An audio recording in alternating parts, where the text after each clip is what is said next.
এদেশের মানুষের মূল শিখরে আছে যেটা, তার নাম ইসলাম। এই জন্যে হিন্দুত্ববাদী ভারত এতদিন চেষ্টা করে কিছুই করতে পারে না। তারা যদি এটা না পারে, বাইরের কোনো পরাশক্তি এটা পারবে আমরা বিশ্বাস করি না। এদেশে ইসলাম ছিল, ইসলাম আছে, ইসলাম থাকবে ইনশাআল্লাহ। আমাদের একটু ঐক্যবদ্ধ হওয়া দরকার। আর এটা নফল নয়, ওয়াতাসিমু বিহাবলিল্লাহি জামিআ ওয়ালা তাফাররাকু। তোমরা যেহেতু আল্লাহ রসুলে বিশ্বাস করো, পরকালে বিশ্বাস করো, এই জন্য সবার উচিত দল মত নির্বিশেষে আল্লাহর রজ্জু যেটা, আল্লাহর কোরআন, সব এক জায়গায় হয়ে আঁকড়িয়ে ধরা। আর এ বিষয়ে কোনো ফতোয়াবাজি যেন আমরা না করি। কথা আমি বোঝাতে পেরেছি? আমরা কি ওই 20-এর উপরে যেতে পারবো না ইনশাল্লাহ? আল জাজিরা এবং বিবিসি যে রিপোর্টটা দিয়েছে আন্তর্জাতিকভাবে, এই রিপোর্টটা যেন আমরা সামনে বাস্তবে দেখতে পাই, বলে না আমি।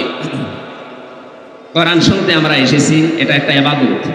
যদিও কষ্ট হচ্ছে, আমরা দেখতে পাচ্ছি যে ইবাদতে কষ্ট বেশি হয়, ওই ইবাদতে সওয়াব বেশি হয়। কথা বলেন না কেন? আমার মনে হয় কিছু মানুষ চলে যাচ্ছে, এরা চলে যাওয়াই ভালো। একটু ফাঁকা ফাঁকা হোক, তাহলে আমরা একটু ফাঁকা ফাঁকা হয়ে বসতে পারবো। হ্যাঁ, জামা কাপড় যাদের গায়ে আছে শুধু গেঞ্জি রেখে বাকিটা খুলে ফেলে। একেবারে সব না, কিছু কিছু রাখেন। ভাই এত গরমে তো আমার স্টপ করে অনেকে ঝামেলা হয়ে যাবে। আমারও ভেতরের অবস্থা ভালো, আমার তো জ্বর গায়ে। কথা বলবেন না, দাঁড়িয়ে থাকেন, বসে থাকেন, কথা বলবেন না ইনশাল্লাহ। দরুদ আর সালাম পড়ছি এই রবিউল আউয়াল মাসে, যেহেতু এই মাস আসলে রসুলকে সালাম দেওয়ার হিরিক বেশি পড়ে। এমনকি রাষ্ট্রীয়ভাবে দেশে রসুলের জন্মদিন পালন করার জন্য অনেক অনুষ্ঠান হয়, ছুটিও দেওয়া হয়। তার জন্মদিন পালন করার জন্য আলাদাভাবে দিন ভাগ করা লাগবে এমন কথা না পালন করি। আমরা যদি তার আদর্শকে বাস্তবায়ন করার জন্য সবাই ঐক্যবদ্ধ হতাম, এদেশে রসুলের অবস্থান ৯৬ ভাগ উম্মত তার এই দেশে বাস করে। বিশ্বনবী মুহাম্মদুর রাসূলুল্লাহর আদর্শ এদেশে কায়েম হয়ে যাবে। তার পুরা জীবনটা আমরা ৩১টা ভাগে পেয়েছি। ৩১টা ভাগে ভাগ করা যায় তার জীবনকে। আমরা আজকে একটা বিষয় সামনে নিয়ে আসবো, তার নাম নবীজির যে ব্যবহার ছিল। নবীজি ব্যবহার করতেন মানুষের সাথে, এই যে মুআমালাত, মুআশারাত, ব্যবহার, আচার, অনুষ্ঠান, এগুলো অনেকে মনে করে এ আর কি, এ দুনিয়ার কাজ না। নবীজি যেহেতু নিজের জীবনে করেছেন, এটা দুনিয়ার কাজ না, এটা ইবাদত। আকুলু লিন-নাসি হুসনা। আল্লাহ তাআলা বলেন, হে নবী, মানুষের সাথে হাসি মুখে কথা বলা, ভালোভাবে কথা বলা, এইটাও একটা সাদকা দেওয়ার সওয়াব হয়। জোরে বলেন সুবহানাল্লাহ। সুতরাং রবিউল আউয়াল মাসে শুধুমাত্র ইয়া নবী সালামু আলাইকা পড়েই শেষ করে দেবেন, জিলাপি খেচুড়ি খেয়ে শেষ করবেন, নাকি তার আদর্শের যে ৩১টা ভাগ আছে, এই ভাগগুলো আমাদের জীবনে বাস্তবায়ন করবে, এটা আপনার বিবেকের উপরে আমরা আলোচনা করছি। ওমা তাওফীকি ইল্লা বিল্লাহ। সূরা আলে ইমরানের ১৬০ নম্বর আয়াত আমরা পড়েছি। তাই তো আপনার কি মাথা তার কাটা হালকা? হ্যাঁ, কি করেন কি আপনি?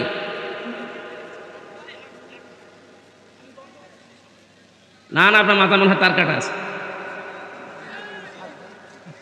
আপনি কয়েকবার ডিস্টার্ব করেছেন। আমার চোখ তো শকুনের চোখ। এবার আপনি উঠে দেখেন তো, পুলিশ দিয়ে ধরিয়ে দেন। এটা মহিলাদের দেখাচ্ছে ওইটা নাকি? হ্যাঁ, কি ওখানে সমস্যা কি? এই সারাদিন ঠিক করতে পারেননি, আমি উঠলে যত সব ঝামেলা হয়।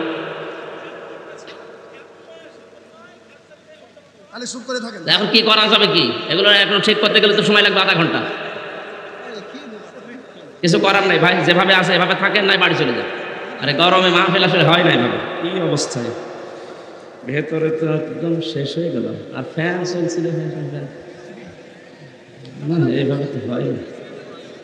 আরে ভাই লাগবে না, আপনার বাতাস তো মনে হচ্ছে যে রওশনের সাথে মতো বাতাস দেওয়া ছাড়া না দেওয়া যাবে। লাগবে না, আপনারা বসেন তো, এখানে একটু বসেন, বসুন বসুন বসুন। আরে ছাতা টাঙিয়ে রেখেছেন, একটা টান দিয়ে খুলে ফেলেন, দেখেন বাতাস আসে তো, দেন খুলে দিন। যাদের পর্দা করার দরকার তাদের পর্দা নেই, এখানে আন্দাজে পর্দা দেন, খুলে দিন।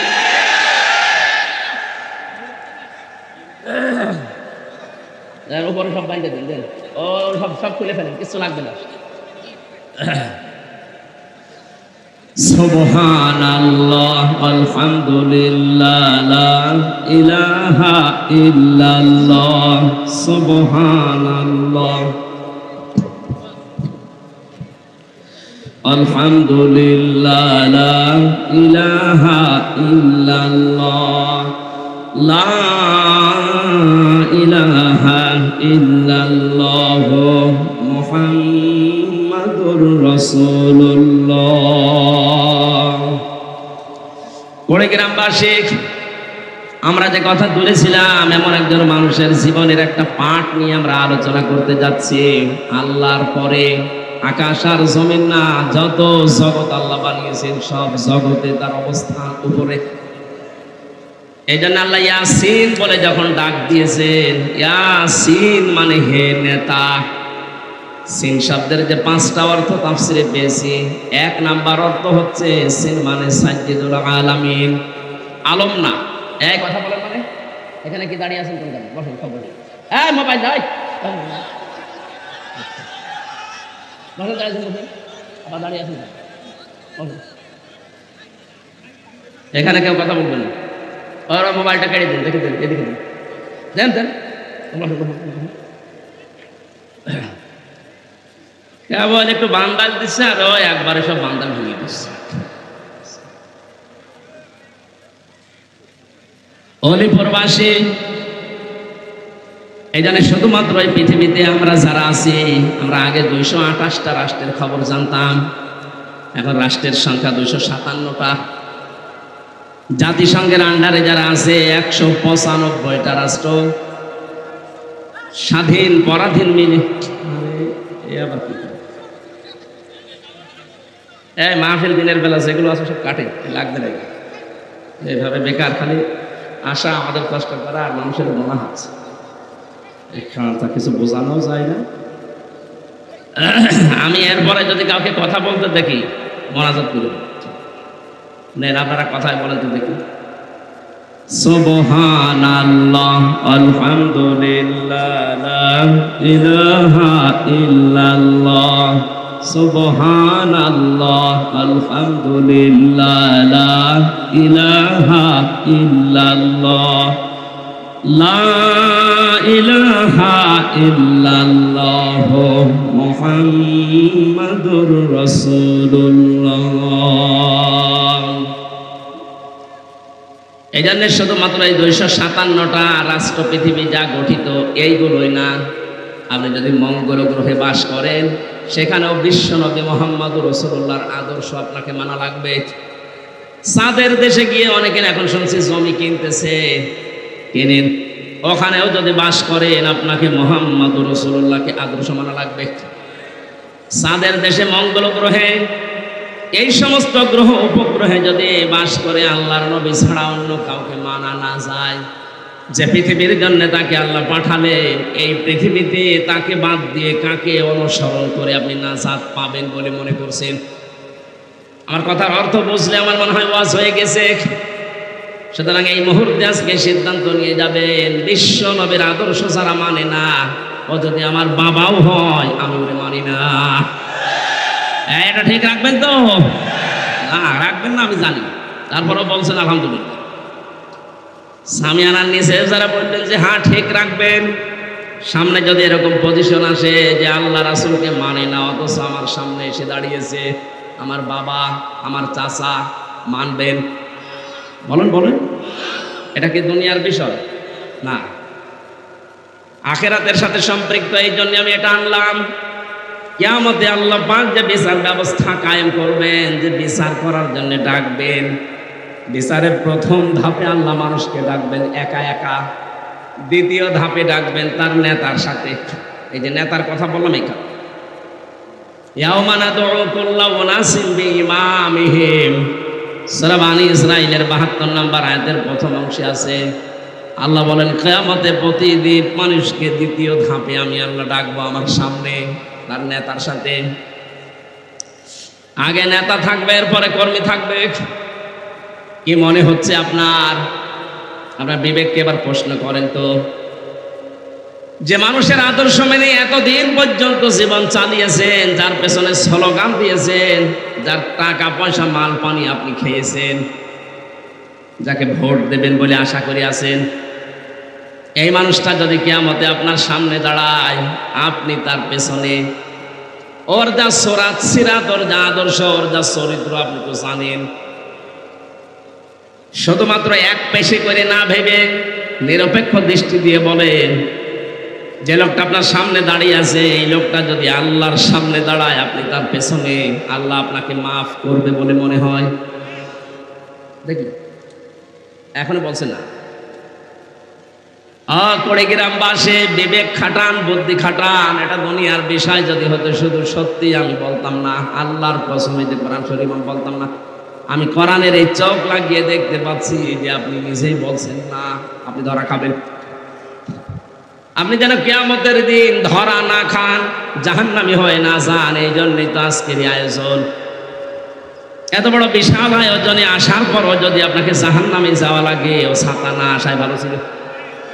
আজকে সিদ্ধান্ত নেওয়াই লাগবে। আল্লাহ রাসূলের আদর্শ যারা মানে না, তার সুরাত সিরাত যার ভেতরে নেই, ও যদি আকাশ থেকে ইটে এসেও বলে যে আমি আছি, আপনি তার পেছনে যাবেন না। হ্যাঁ, কথা বলে না কেন? যে নবীজিকে মানার জন্য বলছে, এমন একটা মানুষ আল্লাহ পাঠিয়েছিলেন এই রবিউল আউয়াল মাসে। 27 থেকে 31টা বিষয় আমি ভাগ ভাগ করেছি কোরআন আর হাদিস থেকে। একটা বলার পরে আমি তার এই যে ব্যবহারিক জীবনে যাব। রব্বুল আলামিন বলেন, দুনিয়ায় যত মানুষ পাঠিয়েছি, কিয়ামত পর্যন্ত যত মানুষ পাঠাবো, কোন মানুষকে অনুসরণ করলে, আনুগত্য করলে, তাকে দেখে চললে জীবনের গুনাহ মাফ হয়ে যাবে এমন কোনো গ্যারান্টি আমি দেইনি, কিন্তু একটা লোকের নাম আমি দিয়েছি। কুল ইন কুনতুম তুহিব্বুনাল্লাহা ফাত্তাবিউনি ইউহিব্বুকুমুল্লাহ। সূরা আলে ইমরানের 31 নম্বর আয়াতে আল্লাহ বলেন, নবী আপনি বলুন, যদি দুনিয়াতে কেউ এই কথার দাবি করো যে আল্লাহ তোমাকে ভালোবাসি, এই কথার দাবি করার দরকার নেই, প্রমাণ দিতে হবে কি সেটা, ফাত্তাবিউনি, সে যেন আল্লাহর রাসূলের অনুসরণ করে। নবীজির এই অনুসরণ দুনিয়াতে ওই দিন থেকে আজকের এই দিন পর্যন্ত, এখান থেকে কিয়ামত পর্যন্ত যারা করবে, তাদের 3টা বাধা আসবেই। কয়টা? আমরা যেহেতু রাসূলের অনুসরণ করি বলে আমরা ঘোষণা দেই, আমরা উম্মত বলে দাবি করি, সত্য সত্য যারা রাসূলকে অনুসরণ করার জন্য এগিয়ে আসবে, 3টা বাধা আসবে। সূরা কলমের তাফসিরে আছে, 1 নম্বরে এই মানুষগুলোকে গালিগালাজ করা হবে, পাগল বলা হবে। প্রশ্ন আসতে পারে, পাগল বলা হবে কেন? জবাব দিয়েছেন মুফাসসিরিন ইকরাম, 1 নম্বরে রাসূলকে ওই জামানায় কোরআনে কারীম প্রচার করার কারণে কাফেররা পাগল বলতো। 1 নাম্বার কারণ কি? এমনি। কি কারণ বলেন? এমনি, কোনো কারণ নেই। আমি যদি এখন এই মুরব্বী মানুষটাকে বলি রাজাকার, উনি যদি বলে কেন বললেন? এমনি। কোনো কারণ আছে? আজ এই দেশটা স্বাধীন হওয়ার জন্য যে একটা কথা কাল হয়ে দাঁড়িয়েছিল, ওইটাও এমনি। মাইক হাতে ছিল, পাওয়ার ছিল, চেয়ার ছিল, আন্দাজে ফতোয়া দিয়েছে রাজাকার, আর ওইটাই কাল হয়ে দাঁড়িয়েছে।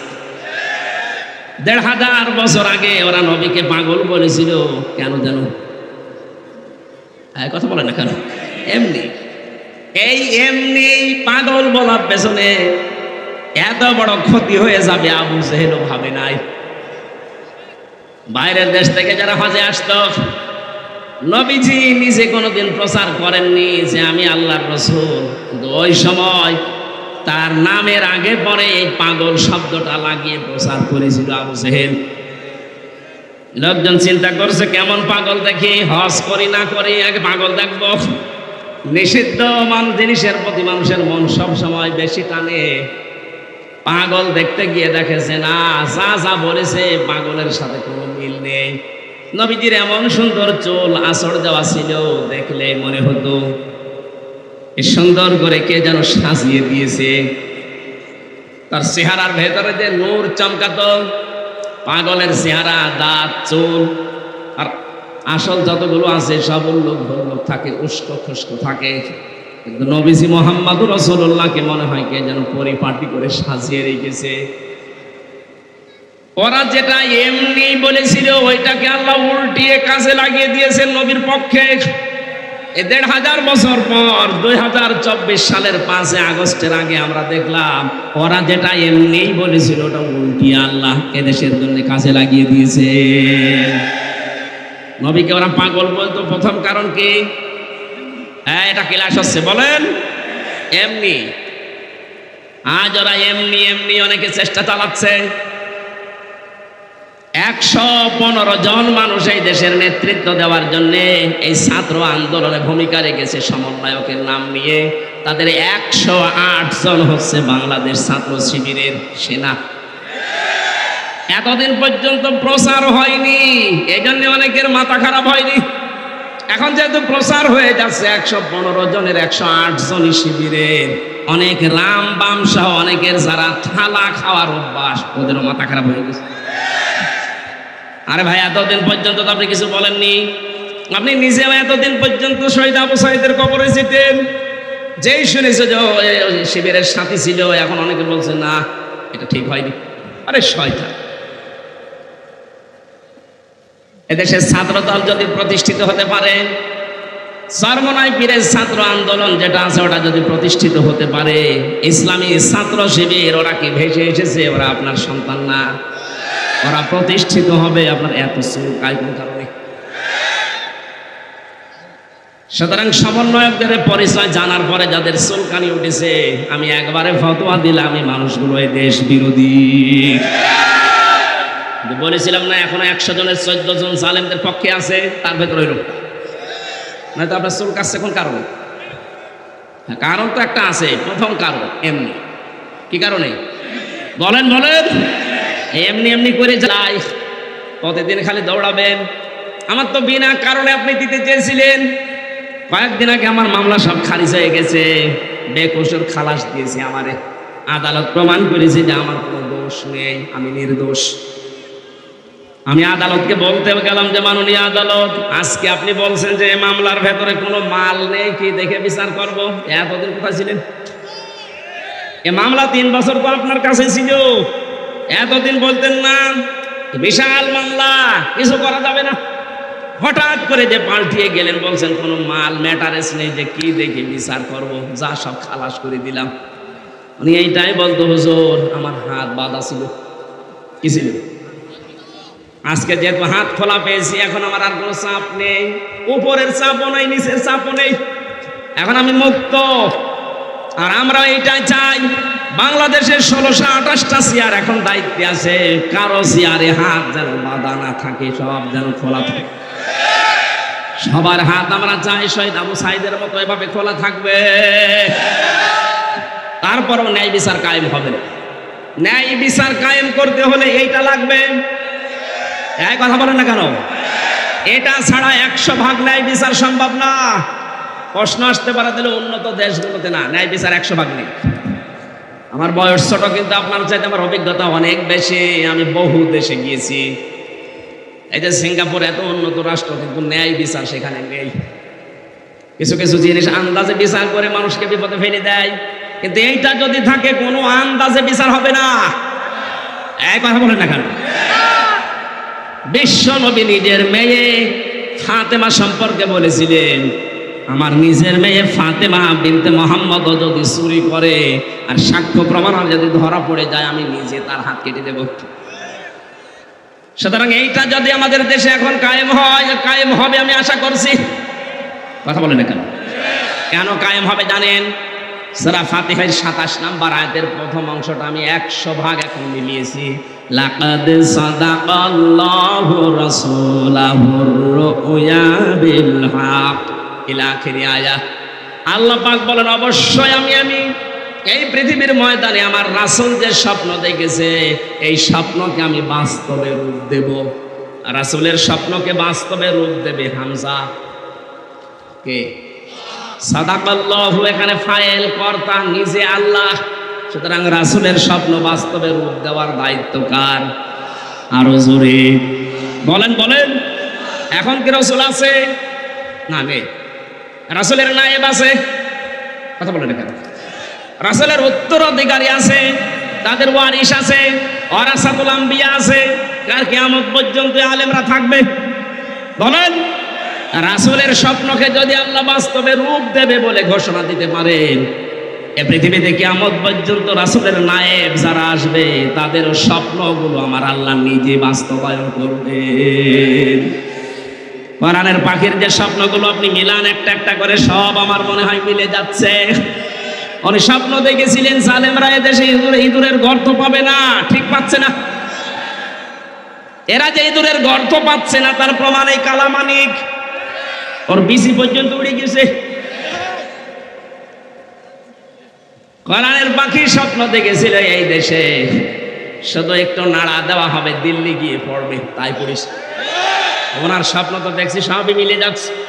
ওনার আর একটা স্বপ্ন ছিল এই ৫৬,০০০ বর্গ মাইলে জালেমদের নাকের উপরে কালেমার পতাকা পথ করে উঠবে। এই স্বপ্ন বাস্তবায়ন হবে ইনশাআল্লাহ।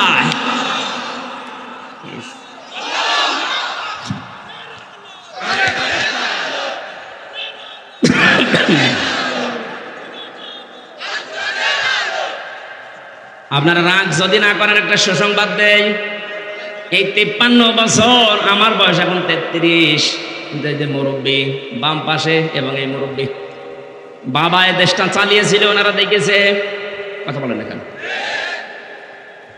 স্বামী চালিয়েছে, ওনারা দেখেছে, আমি দেখিনি। চাচা চালিয়েছে আপনাদের রংপুরে, যেভাবেই হোক, ভাবি চালিয়েছিল, এমনকি বুবু চালাইলো।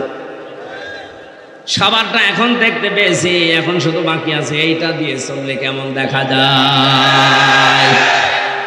আমার বড় স্বপ্ন, বড় আকাঙ্ক্ষা, আশা যে এইটা দিয়ে দেশ চলছে, আমি যেন দেখে মরতে পারি, বলেন আমি। আমরা এটা দেখতে চাই না?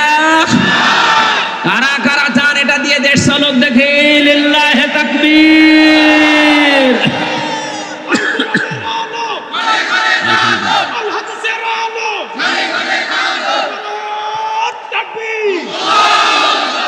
এটা রাজনীতি মনে করেন না, এটা আসল নীতি, এটা কায়েম হোক। অনেকে মনে করে লাল পানি খায়, এটা আবার খাওয়া যাবে তো? হ্যাঁ, খাওয়া যাবে, অসুবিধা নেই। কোরআনের বিধান যদি কায়েম হয়ে যায়, লাল পানি খাওয়ার মতো মন আপনার থাকবে না। এই যে ভাইয়ের দাড়ি নেই, উনি যদি বিড়ি খায়, মসজিদে প্রবেশ করিয়ে দেন, বিড়ির নেশা আসবে কিন্তু বিড়ি খেতে পারবে, কারণ পরিবেশটাই আলাদা। ওখানে বিড়ি খাওয়ার পরিবেশ নেই, কারণ পুরা ঘরটা আল্লাহর রহমত দিয়ে ভরা। কোরআনের বিধান যদি কায়েম হয়ে যায়, যেহেতু মসজিদে বিধান চলে কার, ওখানে ওনার বিড়ি খেতে, লাল পানি খেতে, ডাল খেতে মনে চাইবে না। এই ৫৬,০০০ বর্গ মাইলে যদি এই কোরআন কায়েম হয়, পুরাটা হয়ে যাবে আল্লাহর রহমতের জায়গা, মসজিদের মতো। নবীজিকে আল্লাহ জানিয়েছিলেন, লা তাদখুলুন্নাল মাসজিদাল হারামা ইনশাআল্লাহু আমিনিন, অবশ্যই আপনি প্রবেশ করবেন আল্লাহর ঘর মসজিদে হারামে নিরাপত্তার সাথে। এখনো পর্যন্ত এই নিয়ম মসজিদে হারামে আছে, পুরাটাই লেখা আছে, এখানে পুরাটাই নিরাপত্তায় বেষ্টিত। কেউ যদি মার্ডার মামলার আসামি হয়, কাবা শরীফের ভেতরে থাকলে তাকে মারা যায় না, কথা বলেন না কেন? এত নিরাপত্তা দিয়ে সেখানে বেষ্টনী দেওয়া, কারণ আল্লাহর বিধান সেখানে পালন হয়। এই দেশে আল্লাহর বিধান পালন হোক, আপনার মন ও মানসিকতা পুরাটা আল্লাহ চেঞ্জ করে দেবে। তখন আর লাল পানি খাওয়া, কিচবিড়ি খাওয়ার কথা মনে আসবে না। জোরে বলেন মারহাবা। আল্লাহ এরকম একটা জান্নাতি, মিনি জান্নাতের পরিবেশ যেন এই দেশে তৈরি করে দেয়। আর এইটা আসলে আপনি ন্যায় বিচার পাবেন। এটা আসেনি শুধু হাত খুলে দেওয়ার কারণে। যদি আমি ন্যায় বিচার পাই, আমি ন্যায় বিচার পেয়েছি, এজন্য আমি আহ্বান জানাতে চাই, আমার মামলার আয়ু থেকে শুরু করে একেবারে উপরের যে নির্দেশ ছিল, জামিন দিত না ৩ বছর, যেহেতু আমি নির্দোষ, এখন কোনো দোষ পাইনি আমার, সারা এর সাথে টপ দাবি করা লাগবে না, প্রমাণ দে। প্রমাণকে ফাত্তাবিউনি, আমার রাসূলের অনুসরণ কর। 2টা পুরস্কার আমি আল্লাহ দেব যদি অনুসরণ করার মতো করতে পারিস। ইউহিব্বুকুমুল্লাহ, আমি আল্লাহ নিজেই তোদেরকে ভালোবাসা আরম্ভ করব। না, প্রতিটি শব্দের ভেতরে শিক্ষা আছে। যারা জ্ঞানী মানুষ আছেন তাদেরকে এবার আহ্বান জানাচ্ছি, মিলান। আল্লাহ রাসূলের অনুসরণ যদি কেউ আরম্ভ করে, প্রথম পুরস্কার আল্লাহ তাকে ভালোবাসা শুরু করবে। আর আল্লাহ যদি কাউকে ভালোবাসা আরম্ভ করে দেয়, একটা ঘোষণা হয়ে যায় আসমানে যে আল্লাহ ওকে ভালোবাসে, তামাম আসমানে যারা ফেরেশতা আছে ওকে ভালোবাসা ঘোষণা দাও। জমিনে যত সৃষ্টি আছে সবার ভেতরে একটা আলাদা একটা অনির্বচন শোক আল্লাহ তৈরি করে দেয়। সবার মনের ভেতরে একটা অনির্বচন শোক আসে। এই মানুষগুলো তখন এই পরিচয় দিতে ভালোবাসে যে না, এ লোক আসলে ভালো মানুষ, কারণ এই ভালো মানুষে বলার মতো কথা মন তৈরি করে দিয়েছে আল্লাহ। কোরআনের পাখি বিশ্বনন্দিত মুফাসসিরে কোরআন আল্লামা শহীদ দেলাওয়ার হোসাইন সাইদি রহমতুল্লাহ আলাইহি তাকে ফাঁসি দেওয়ার যে ঘোষণা দিয়েছিল, আমৃত্যু কারাদণ্ড দিয়েছিল, আমার মনে হয় অনেকেই ওই সময় পর্যন্ত বলেছিল না, দোষ করেছিলেন। কিন্তু আল্লাহ যুগের আবর্তনে, সময়ের পরিবর্তনে এমন অবস্থা তৈরি করে দিয়েছে, এখন জালেমরা পর্যন্ত বলতে বাধ্য হচ্ছে যে না, এই কাজটা ঠিক হয়নি। তার প্রমাণ আমার নিজের বংশ, আমার বংশের 100 জনের 98 জন আমার মনে হয় ওরা বঙ্গবন্ধুকে নবী মানত। এইরকম পড়া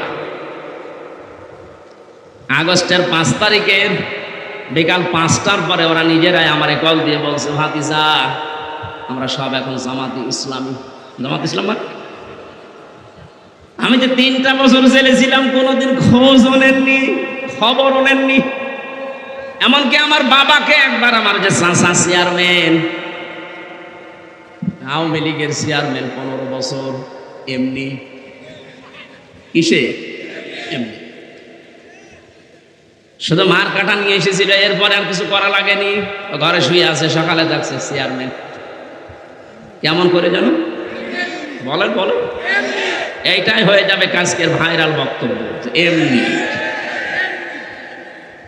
মানে আমার একদিন ডাক দিয়েছিল, ভাতিজা তুমি আমার নিজের ভাইয়ের ছেলে আর এই ওয়াজ করো এমনি, একটা কথা হয়তো। আমি জেলে থাকা অবস্থায় ওনার আমার বাবাকে দাওয়াত দিয়েছিল খাওয়ার জন্য, আপন ভাই, দাওয়াত দেবে না কি করবো। যে ওই জায়গার যিনি দায়িত্বে ছিলেন ওই সময়, মাহবুবুল আলম হানিফ এমপি, আমাদের ওটাও এমপি। কি কথা বলে না কেন? আমি এই কোরআন শরীফ সামনে নিয়ে, আমার ওরকম পরিস্থিতি নেই, আমি হাতে নিয়ে বলছি ওনারে আর আমারে আপনি নির্বাচনে দাঁড় করে দেন, যদি কিয়ামতের আগে আমার সাথে উনি পাশ করতে পারে আমি আর কোরআনে কথা বলবো। 3 বারের এমপি, ঠিক আছে ভাই কথা বলতে, 3 বারের এমপি। কিভাবে জানো? বলেন না কেন? অনেক পরের দিন থ্রেট দিয়েছে, হ্যাঁ হামজার বাবাকে খাবার খেতে ডাকলেন মানে? বলছে আমার ভাই, আমার ভাইয়ের ছেলে, ডাকবো না? না, আমরা যারা এদেশে আওয়ামী লীগ করি তারা কোনো দলের লোককে খাবার খাওয়াতে পারি না। অহংকার কোন জায়গায় গিয়েছিল আপনি টের পেয়েছেন? আল্লাহ রাব্বুল আলামিন এমন ভাবে উপরে তুলে আছাড় দিয়েছে, এখন আর মাজা ভাঙা দাঁড়ানোর ক্ষমতা নেই। বিকাল 5টার পরে যে মানুষগুলো কল দিচ্ছিল যে সব আমরা জামাত ইসলাম হয়ে গেছি, তুমি আমাদের জন্য দোয়া করো, কেন এই 3 বছর দোয়ার দরকার ছিল না? এই যে মানুষগুলো হঠাৎ 2.5-3 ঘন্টার ভেতরে জালেম যখন পালিয়েছে 1:30টার দিকে, বিকাল 5টা বাজতে বাজতে সব পরিবর্তন হয়ে গেল। অথচ একেবারে শিকড় পর্যন্ত গাড়া ছিল ওদের, এত কড়া। আল্লাহর নবীকে আপনি গালিগালাজ করেন, ওরা কিছু মনে করতো না। কিন্তু মোহাম্মদ রাসূলুল্লাহকে গালি দিলে কিছু মনে করে না, বাবারে গালি দিলে রেগে যায়, এরকম কড়া ছিল। আমি যে কথা বোঝানোর জন্য বলছিলাম, আল্লাহ পাক যে আমাদেরকে ঘোষণা দিলেন, যদি তোমরা এই দুনিয়াতে এই কথা বলো যে আমরা আল্লাহ তোমাকে ভালোবাসি, আল্লাহ বলেন দাবি করার দরকার নেই, তুই আগে বল যে আমার রাসূলকে তুই অনুসরণ করিস কিনা। যদি তুই অনুসরণ করা আরম্ভ করিস, আমি আল্লাহ নিজে ঘোষণা দিলাম তোরে আমি ভালোবাসা আরম্ভ করব। এই যে ভালোবাসা আরম্ভ করেছি না করব?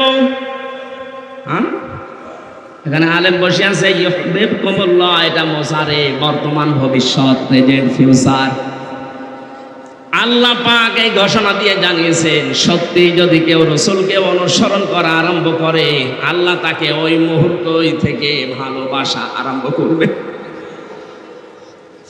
আল্লাহ যদি কাউকে ভালোবাসা আরম্ভ করে কয়টা পেলাম, মানে উপকার পেলাম কয়টা?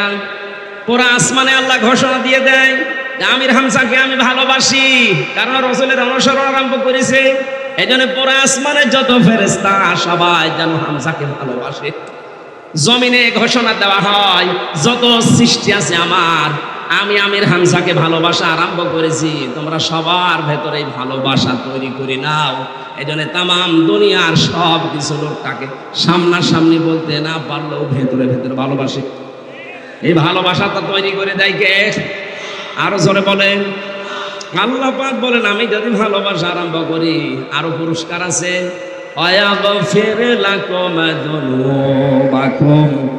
তোর জীবনের যত অপরাধ ছিল সব আমি আল্লাহ মাফ করে দেই। এক ফির এটাও মোছারে জামবন না জুনুব বহু বছর। সত্যিই যদি রাসূলকে কেউ অনুসরণ আরম্ভ করতে পারে, যখন থেকে আরম্ভ করবে ওই সময় থেকে ওর জীবনের কোনো গুনাহ আল্লাহ রাখবে না, সব মাফ করে দেবে। আল্লাহ মাফ করার সিস্টেম হচ্ছে কোন জায়গা যদি মাফ হয়ে যায় ওই জায়গাটা আল্লাহ ফাঁকা রাখে না, পুরা নেকি দিয়ে ভরাট করে দেয়।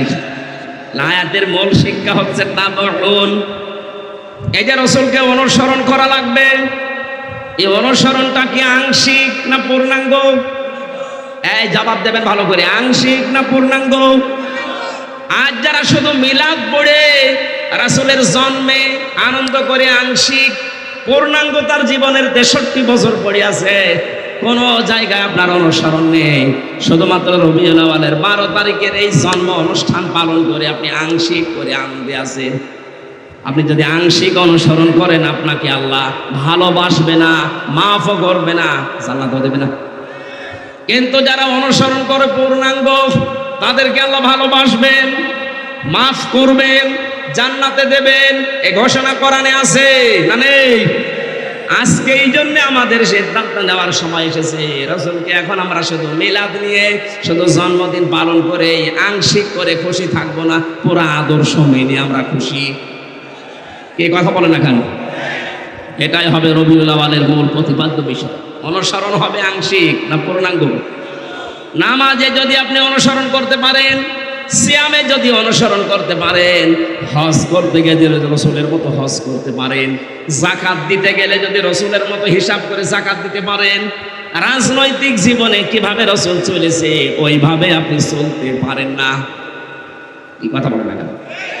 এটা কাজে রাজনীতি মনে হয় আপনার কাছে? ওনার যদি নামাজ থাকে, রোজা থাকে, হজ থাকে, যাকাত থাকে, মানুষের সাথে হাসি মুখে কথা থাকে, তাহলে রাজনৈতিক জীবনের যে নিয়ম নীতিগুলো এগুলো রাসূলের জীবনে ছিল না। এটা বলতে গেলে অনেকের কাছে খারাপ হয়ে যায়। আমরা আরে ভাই আপনাকে আমি বাঁচাতে চাই, আমি দেখতে পাচ্ছি আপনার চোখ নেই, আপনি খাদে পড়ছেন। রাজনৈতিক এই বিষয়টা শুধু দুনিয়ার বিষয় হলে আমি আগেই তো উদাহরণ দিলাম, বলতাম না। এই জন্য রাজনৈতিক নেতা যাদের ঠিক নেই ওরা এই মুহূর্তে যেন তাওবা করে ফিরে আসে। এরপরেও আমি জানি অনেকে দুনিয়ার বিষয় মনে করে কেটে পড়বে। পড়েন, আপনি নিজে যদি জাহান্নামে যেতে চান আসেন, পাছায় লাথি দিয়ে জাহান্নামে পাঠায়। আমি এর চাইতে আর নিম্ন কথা বলবো না। এত ভেঙে ভেঙে আয়াতের ব্যাখ্যা করার বড় মানুষ যদি বলে না এ দুনিয়ার বিষয়, রাজনীতি। আরে ভাই রাজনীতি যদি দুনিয়ার বিষয় হয়, নবীজি নিজে রাষ্ট্রনায়ক ছিলেন, রাজনীতি না করলে রাষ্ট্রনায়ক হওয়া যায়? এ সাধারণ কথা বুঝে আসে না কোন কারণে? খালি উল্টা দিকে নিয়ে যান। আপনি রাজনীতির জীবনে যদি ইসলাম মানেন, আমার কোন উপকার আছে? সেই কুষ্টিয়ায় বাস করে কোথায় করে গ্রাম, কোথায় কুষ্টিয়া আসতে একদিন লাগে, কি লাভ আছে আমার? আমি দেখতে পাচ্ছি আপনি জাহান্নামে যাচ্ছেন। আশা করছি এরপরও আপনাকে আর বলা লাগবে না, কয়েকবার রিপিট করলাম। এরপরও যদি আপনি ওই অবস্থায় থেকে মারা যান, কিয়ামতে হয়তো আমার একটু জবাব দেওয়া লাগবে যে আমি চেপে গিয়েছিলাম, এই জন্যই তো ওপেন করে দিলাম। আল্লাহ আমাদেরকে এরপরও যদি বুঝ না দেয়, বুঝতে হবে এটা আল্লাহর দোষ, আমার কপালের দোষ। কথা বলেন না কেন? দুধ খাননি? এ দুধ কিন্তু ভালো জিনিস, কিন্তু সবার জন্য ভালো না। এই কথা বলেন না কেন? পৃথিবীতে একটাই মাত্র খাবার আছে যেটাকে milk is an ideal food. এটা কিন্তু তরল, এটা পানি জাতীয়, অথচ ফুড বলা হচ্ছে তাও আইডিয়াল ফুড। বিজ্ঞান 12,500 খাবারের উপরে গবেষণা চালিয়েছে। পৃথিবীর কোনো খাবার খেলে আপনার পিপাসা মিটবে এমন খাবার দুনিয়ায় নেই। হ্যাঁ, খাবার খান, ক্ষুধা মিটে যাবে, পিপাসা মিটবে না। পিপাসা মিটাতে হলে আপনাকে পানি খাওয়া লাগবে। পানি খেলে শুধু পিপাসা মিটবে, ক্ষুধা মিটবে না। কিন্তু দুধ এমন ভাবে আল্লাহ বানিয়েছেন, এটা খেলে ক্ষুধাও মিটে যাবে, পিপাসাও মিটে যাবে। এই জন্য এটার নাম হচ্ছে আইডিয়াল ফুড, আদর্শ খাবার। এ দুধ এতক্ষণ পর্যন্ত বলছে খুব ভালো জিনিস। যারা আছেন সন্তানের মা, সন্তান জন্ম দেওয়ার পরে অনেকে নিজের যৌবন নষ্ট হয়ে যাবে, বডি ফিগার খারাপ হয়ে যাবে, যেন ছেলেকে দুধ দিতে চায় না। স্বামীকে বলে ডানো আনো, এটা এলাকা গরিব তো এই জন্য ডানো চেনেন না। ডানো যেটা দিয়ে বানায় ওটার ভেতরে পশুর দুধের মিশ্রণ আছে। এই জন্য আলেম ওলামারা এখন অধিকাংশ মত দিচ্ছে নিজের বুকের দুধ বাদ দিয়ে যদি কেউ ডানো খাওয়িয়ে সন্তানকে মানুষ করে, ওর ভেতরে পশুর চরিত্র প্রবেশ করে। বড় হলে দেখা যায় ওই সন্তানাদি আর মা বাবাকে মানতে চায় না, আর তখন ওরা ওকে মা বাবাকে বৃদ্ধাশ্রমে রেখে আসে। এরকম অবস্থা দেশে নেই। আশা করছি আপনারা 6 মাস পর্যন্ত অন্তত বুকের দুধগুলো খাওয়াবেন। এটা দিলে আপনার স্তনও ভালো থাকবে, স্তন ক্যান্সার হবে না। যেই সন্তান ছোটবেলায় যত বেশি মায়ের দুধ পান করতে পারবে, এর ভেতরে 8টা জিনিস আল্লাহ লুকিয়ে রেখেছে। সন্তানের রোগ প্রতিরোধ ক্ষমতা আছে মায়ের দুধের ভেতরে। আমি দুধের প্রশংসা করার জন্য চেয়ারে বসি নাই, বলছিলাম যে দুধ আসলে ভালো জিনিস, কিন্তু দুধ যদি কেউ আমাশার রোগীকে দেয় ওর জন্য ভালো না, নাউজুবিল্লাহ। শেষ পর্যন্ত টয়লেট অবস্থান করা লাগবে, 24 ঘন্টা শুয়ে থাকা লাগতে পারে। দুধ তো ভালো, সবার জন্য ভালো না। কোরআন শরীফের কথা যে বললাম আদর্শ নিয়ে, এটা ভালো কথা, কিন্তু সবার জন্য ভালো না। কথা বলে না কেন? যারা আমাশার রোগী আছে তাদের জন্য ভালো লাগবে, যাদের মনের ভেতরে মুনাফিকি আছে ভালো লাগবে, ওরা তখন উল্টা দিকে নিয়ে যাবে। এই জন্য আশা করছি আপনি তো আর মুনাফিক না, নাকি? এত আসতে বলুন, আপনি কি মুনাফিক? এবার মেনে নিন। আরে ভাই 2 দিন পরে তো আপনিও যাবেন কবরে, আমিও কবরে, ওখানে দেখা হবে আপনাদের সাথে। ওখানে দেখা হয় আর লাভ কি হবে? আর ওখানে দেখা হলে ঝগড়া হবে আপনার সাথে আপনার নেতার। যেই লোকটার আদর্শ মেনে শুধু দুনিয়া কামাই করেছেন, আখেরাত নষ্ট করে ফেলেছেন, তার সাথে দেখা হওয়ার সঙ্গে সঙ্গে সে বলবে আমি তোরে চিনি না। এই যে আমি তোরে চিনি না, এই কথাটা আমি বানালাম। বলেন, সূরা মুমিনুনের 99, 101, 2 নম্বর আয়াতে আছে, ফাইদা নুফিখা ফিস সূরি ফালা আনসাবা বাইনাহুম ইয়াউমাইদিন ওয়ালা ইয়াতাসালুন। এই জন্য সব না দিয়ে আল্লাহ সব দিয়েছেন। সিংহায় ফৎকার দেওয়ার সঙ্গে সঙ্গে যত রকমের সম্পর্ক দুনিয়া ছিল, নিজের মায়ের সাথে, বাবার সাথে, নেতার সাথে, ইমামের সাথে, যত রকমের সম্পর্ক আল্লাহ বলেন সব কাট হয়ে যাবে। কিয়ামতের দৃশ্যটা এমন ভয়ঙ্কর বানাবো, মানুষ তার নিজের আপনজন দেখলে আগে পালাবে। আমরা দুনিয়ায় বিপদে পড়ে দেখেছি, বিপদে পড়লে দেখি মানুষগুলো আমরা মায়ের কাছে, বাবার কাছে, ভাইয়ের কাছে, বোনের কাছে খবর দেই।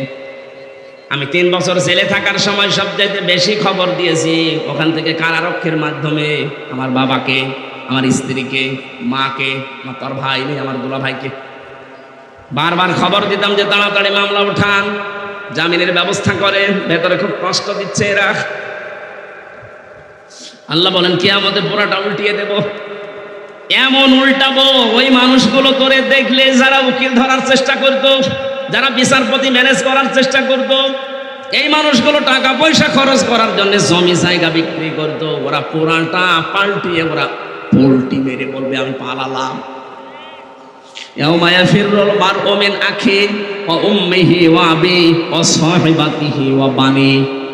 প্রতিটি মানুষ আপনার থেকে পালাবে, তা আস্তে আস্তে হেঁটে যাবে না। ইয়াফিরু শব্দের শাব্দিক অর্থ মাজা তুলে দৌড় দেওয়া। বাংলার মুসলমানেরা যাদের উপরে ভরসা করে আছেন, সব সম্পর্ক কিন্তু কাট হয়ে যাবে। যাদের জন্য আজ হাজারো টাকা পয়সা, বাম হাত নেই, ডান হাত নেই, বাবা শাহজালাল, সব হালাল, এভাবে উপায় করছেন, চোখ বন্ধ হয়ে যাক, এগুলো আগে পালাবে। আপনার এই অবৈধ সম্পদ, অবৈধ কামাই করা টাকা নিয়ে আপনার স্ত্রী, আপনার সন্তান, আপনার ছেলে মেয়ে হয়তো এগুলোর ভাগ নিতে চাইবে, আনন্দ করতে চাইবে, কিন্তু এর দ্বারা যে গুনাহ অর্জন হবে, এই পাপের বোঝা নেওয়ার জন্য আপনার স্ত্রীও রাজি না, আমার মেয়েও রাজি না। প্রমাণ যদি করতে চান একটু ভান করে দেখেন, সবগুলো আপনার সুখ শান্তি ওরা পোহাবে আপনার কামাই করা টাকা দিয়ে। কিন্তু এই মানুষগুলো যে কামাই করলেন, যে পাপ হয়েছে বাম হাতে ইনকামের দ্বারা, একটা টাকার ভাগ আপনার স্ত্রী, আপনার ছেলে নিতে রাজি হবে না। যদি রাজি হয়তো আজ সালমান এফ রহমানের ছেলে এসে মামলা লড়তো না। বাংলাদেশের প্রথম ধনী সে এক নম্বরে আছে, 36,000 কোটি টাকা এদেশ থেকে পালিয়েছে। চিন্তা করে দেখেন, এত বড় জায়গার মানুষ, অথচ তার একটা কেউ দাঁড়াবে সামনে, উকিল দাঁড়াবে, সেরকম মানুষ পাচ্ছে না। কয়েকদিন আগে আনিসুল হক, কত দাপট ছিল তার, সেই লোকটা বৈধ অবৈধ নেই, কত টাকার মালিক তারা, দীপুমণি, আমি নাম ধরে বলছি এজন্য আপনারা বুঝতে সহজ হবে। এই জুনায়েদ আহমেদ বলো কত টাকার মালিক নিজের নামে, বর নামে, মেয়ের নামে বানিয়ে গেছে, অথচ একটা উকিল এখন পাশে দাঁড়াবে সেরকম উকিল পাচ্ছে না, শুধু ডিম পাচ্ছে, পচা ডিম। আমার সেদিন হাজিরা ছিল, দেখলাম ইনুকে, ইনু নুনু ওরা একজন লাথি দিয়েছে, অথচ 5 তারিখের আগেও ওর যে দাপতের কথা ছিল, জামাত নিষিদ্ধ করে ওনাকে আনন্দে সেজদা দিয়েছে, কি আনন্দ করেছে, এখন লাথি খাচ্ছে। এই অবস্থা যদি জারি থাকে, শুধু লাথি না, ওদের নামে আমার মনে হয় মামলার পরে মামলা যেভাবে চলছে, আমাদের বিনা কারণে যদি 50টা মামলা দিতে পারে, ওদের কারণে 50টা না 500 মামলা দেওয়া দরকার। আমরা ধরার পরে পড়েছিল, আপনি যদি আমি যা বলতে বলি এগুলো না বলেন, তাহলে 50টা মামলা দেব, 50 থেকে আমি 3 বছর জেলখানায় দেখতে চাই। আর শুধু জেলখানায় না, যেভাবে আমি ছিলাম ওইভাবে, ফাঁসির কন্টেম সেলের ভেতরে 24 ঘন্টা তালা লাগিয়ে সিসি ক্যামেরা দিয়ে রাখ, দেখো এমনি মরে যাবে। নবীজি এই পৃথিবীতে যুদ্ধবন্দীদের সাথে যে আচরণ করেছিলেন, ব্যবহার করেছিলেন, পৃথিবী দৃষ্টান্ত দিয়ে আছে, অথচ আজ জেলবন্দীদের সাথেও সে আচরণ করা হচ্ছে না এই 15.5 বছর। আয়না ঘরের নাম শুনেছি, আমি নিজে ছিলাম, কত বড় ভয়ঙ্কর জায়গা এটা। অনেকে এখনো পর্যন্ত জালেমের সাফাই গাছ, কি করেছি যে আমার দেশ থেকে পালানো লাগবে, কি করেছেন টের পাচ্ছেন না? এদিকে আসে, আমার তো 10 দিন রেখেছিল, ব্যারিস্টার আরমানকে রেখেছে 8 বছর। এদেশের 18 কোটি মানুষ আপনাকে মাফ করে দিতে পারে, ব্যারিস্টার আরমানের বউ আপনাকে মাফ করবে না। কথা বলেন না কেন?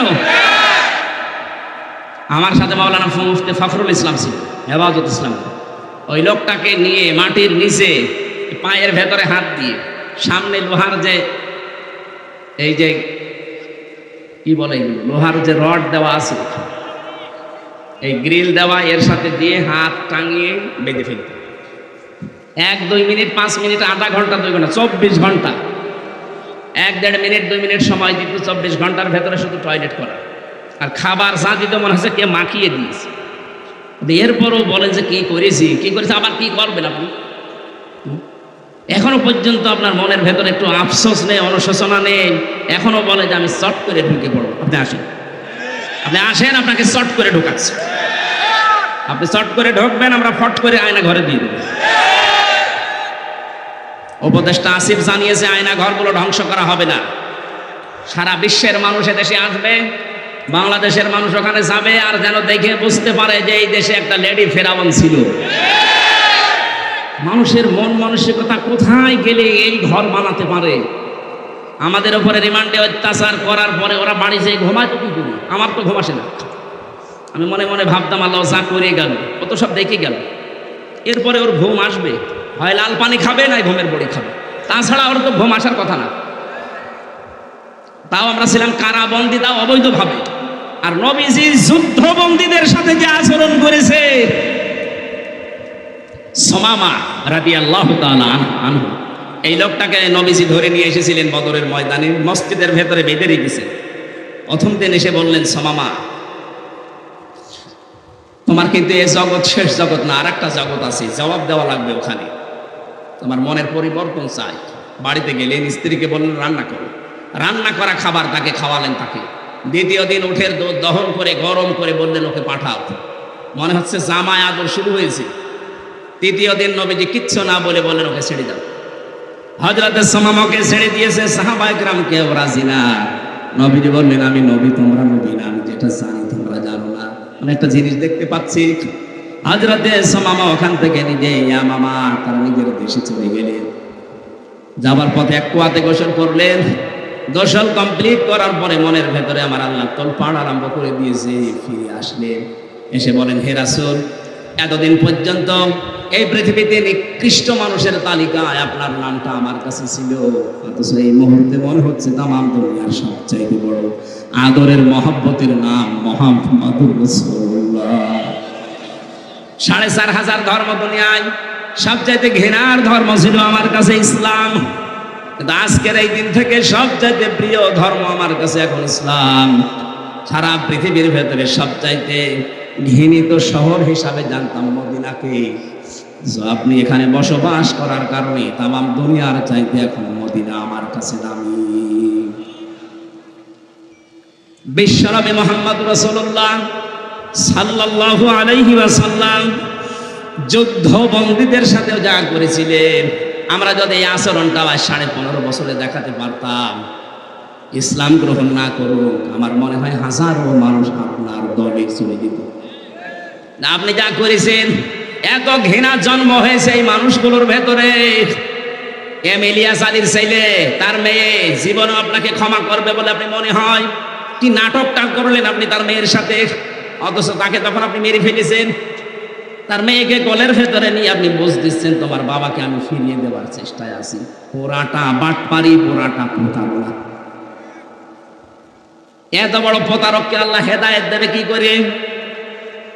কোন মানুষ যখন প্রতারণার সর্বোচ্চ পর্যায়ে পৌঁছিয়ে যায়, তখন তার হেদায়েতের রাস্তা আল্লাহ বন্ধ করে দেয়, তখন তাকে ঘৃণিত শাস্তি দেয়।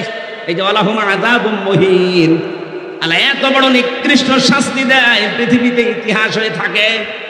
আমার তো মনে হচ্ছে 850 বছর আগে লক্ষণ সেন পালিয়েছিল, আর 850 বছর পরে ইনি পালিয়েছে। এটা ইতিহাস হয়ে গেল না? 850 বছর পরে যখন আমরা ইতিহাস মনে করছি লক্ষণ সেন, আমরা হয়তো আর 50 বছর 100 বছর পরে পৃথিবীতে থাকবো না। যা 850 বছর না, 1650 বছর পরেও আপনার নামটা মানুষ হিটলারের মতো, ইয়াজিদের মতো গালি হিসাবে ব্যবহার করবে।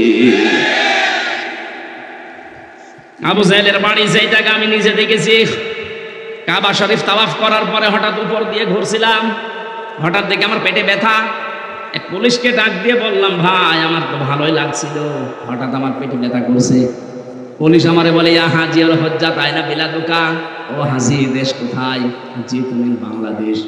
বাংলাদেশ থেকে এসেছি। আমারে বলছে আপনি জানেন না এটা কোন জায়গা? না তো। আবু জাহেলের বাড়ি। আপনি এখনো পায়খানা না করে দাঁড়িয়ে আছেন, তাড়াতাড়ি যান। ও আল্লাহ, পায়খানা করে দেখে আমার পেটের ব্যথা ভালো হয়ে গেছে। আবু জাহেলের বাড়িটা দামি জায়গা ছিল, কারণ কাবার পাশে। কথা বলছে না কেন? এত দামি জায়গা, আল্লাহ ইন্টারন্যাশনাল পায়খানা বানিয়েছে, কারণ ওখানে বসে বসে ও নবীর বিরুদ্ধে, ইসলামের বিরুদ্ধে ষড়যন্ত্র করত।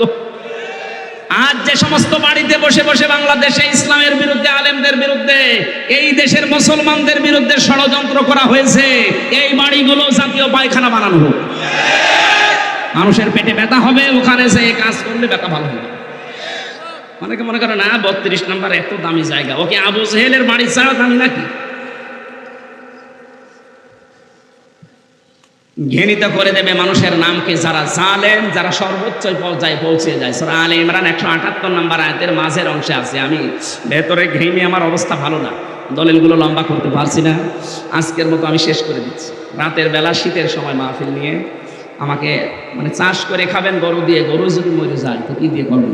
আমি একটু বেশি থাকি, যেহেতু 3টা বছর ছিলাম একেবারে 24 ঘন্টা তালা লাগানো, কি খেয়েছি না খেয়েছি আল্লাহ ভালো। আমার এখন ডায়াবেটিস চলছে, আগে ছিল না, এই জেলে যাওয়ার পরে হয়েছে।